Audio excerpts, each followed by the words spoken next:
Hey everybody, it's Gail, and I am happy to welcome you back to another Vlogmas episode. And today I wanted to show you these potholders.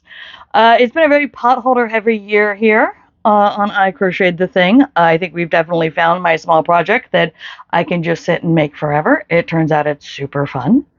And these are just more of the same party for me. Fast, cute, and also seasonal. I love this kind of decoration. I love pot holders and tea towels and like table runners and all that shit you can do around Christmas. And like you can do whatever you want at your house, but like specifically the Christmas shit, I am into it. We just don't have the storage for me to be as obvious about it as I could be, which is probably for the best. But these I actually made for someone else because they also like Christmas shit. And these come from a pattern from, I think, based on the photograph, probably the 1980s. I might be a little off in my guess. There isn't a date to go by, but the vibe of the photo feels very 1980s. Also, it's very likely that maybe these were released originally in like the 1950s, and then this is an updated photo. So like this could be something that like you might be looking at these going, oh shit, my grandmother had those. Like it's very possible that they went back to them at some point, updated the yarns to use, and boom. And the yarn they say to use is a medium weight cotton, so uh, yeah, that feels like somebody needed, like some yarn company needed a Christmas project and found this in the archives. But it's a great little project, so let's get into it. Let's talk about, so it's medium weight cotton yarn is what the pattern says, so you're looking at a worsted weight of 4. And the way that these are made is you have a front and a back on both of them. So before, on both of these, everything before the red trim is done in 2 pieces. And then those 2 pieces are sewn, well, crocheted together by holding them together. And that's what the red trim is. That's where that's the line where you crochet them together. And then you have the outer trim on both of them, and then the hangers. So this one is built, the poinsettia here is built very simply. You have the front, you have the back, you make the 3 holly leaves, and then you make the 3 berries. So in the pattern, it does say that you should be doing these berries as French knots, and the reason I didn't is because I can't make French knots. I really need to like just make a little square of single crochet to practice French knots, because it does show up in vintage patterns sometimes, and it's a very lovely little stitch. It's a bit finicky. And so what I actually did was I used the instructions for the center of the poinsettia to make 3 berries instead of the 6 bumps in the poinsettia, which I'll get to. And that's how I got the holly berries. And then the holly leaves are made individually. And then the pattern is a little bit backwards in how it gives you instructions of what to do, because it has you make the front and the back, and then gives you the joining instructions, and then tells you to sew the holly leaves and add the berries to the front of the pattern.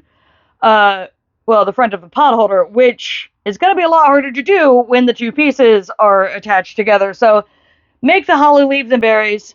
No, embroider the berries, you know what I mean.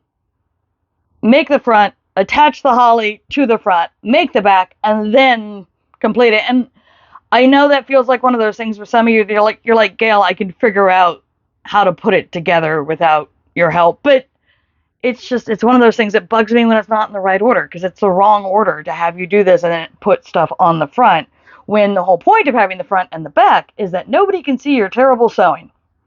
My terrible sewing. So that is the holly. So let's take a look at the poinsettia. I love this one. So this one actually starts in the center here with the yellow bumpy parts. And so you make this, you fasten off, you attach the red, you work a set of petals, and then you work the second set of petals behind it, and then you actually work the green onto the back of the petals, and then you do a couple of rounds in white. And meanwhile, the back is, sorry, there was a car really hitting its brakes. Nothing crashed though. Um, the back is you make the white hexagon and then you crochet them together with the red, and then you work the trim, which has little picot stitches, and then you work the handle. So the thing about this one is a couple of things. Number one, the instructions for the center were actually supposed to be done with embroidery floss, but specifically they wanted you to have yellow embroidery floss and then cut 18 strands of it and then hold 18 strands of embroidery floss together while you crocheted the bobble stitch. And fuck that. All right, we're not doing that. That's dumb. That's dumb. This is just worsted weight cotton in yellow, and I worked the exact same stitch pattern as the pattern said. And is it 100% as crisp? No. Do I care?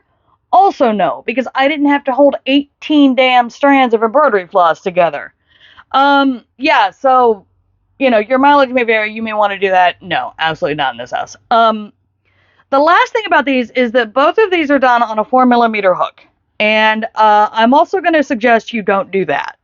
Because when you are working circles or hexagons on a hook slightly smaller than the hook size expected for the yarn, those shapes will buckle pretty easily. And I actually had to get these on the blocking board and spray them down.